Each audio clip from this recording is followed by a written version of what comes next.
बहुत समय पहले की बात है। एक छोटे से गांव में एक पुरानी हवेली खड़ी थी। गांव के लोग कहते थे कि हवेली में रात के समय अजीब अजीब आवाजें आती हैं और वहां रात बिताना बहुत खतरनाक है।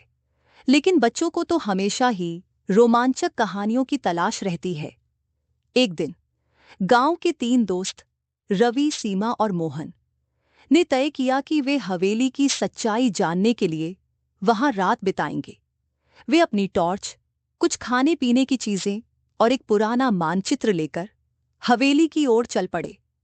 रात के करीब 8 बजे वे हवेली के अंदर पहुंचे। हवेली बहुत बड़ी और पुरानी थी और उसके हर कोने में धूल और कॉबवेब्स, मकड़ी के जाले थे। जैसे ही वे अंदर गए, हवेली के दरवाजे अचानक बंद हो गए। वे थोड़े घबराए, लेकिन उन्हें यकीन था कि यह सब एक मजेदार अनुभव होगा। रात के अंधेरे में हवेली की दीवारों पर अजीब अजीब ध्वनियां हो सुनाई देने लगी। कभी कभी तो ऐसा लगता जैसे किसी ने उनकी पीठ पर हाथ रखा हो, लेकिन जब वे पलटते तो वहां कोई नहीं होता। फिर अचानक उन्होंने एक पुराने सोने के पलंग के नीचे से एक चमकदार लिफाफा देखा।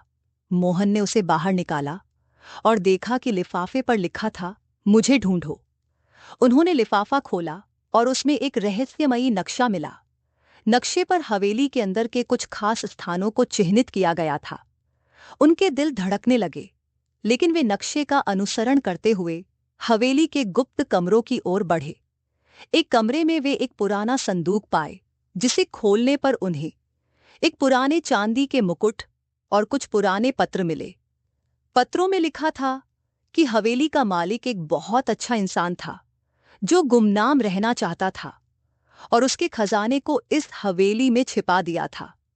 जैसे ही उन्होंने खजाना देखा, हवेली के दरवाजे अपने आप खुल गए और बाहर चांदनी रात ने सब कुछ उजागर कर दिया।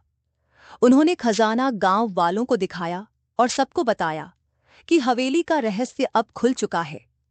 हवेली अब सुरक्षित थी और गांव वालों ने उसे एक ऐतिहासिक स्थल के रूप में संरक्षित किया।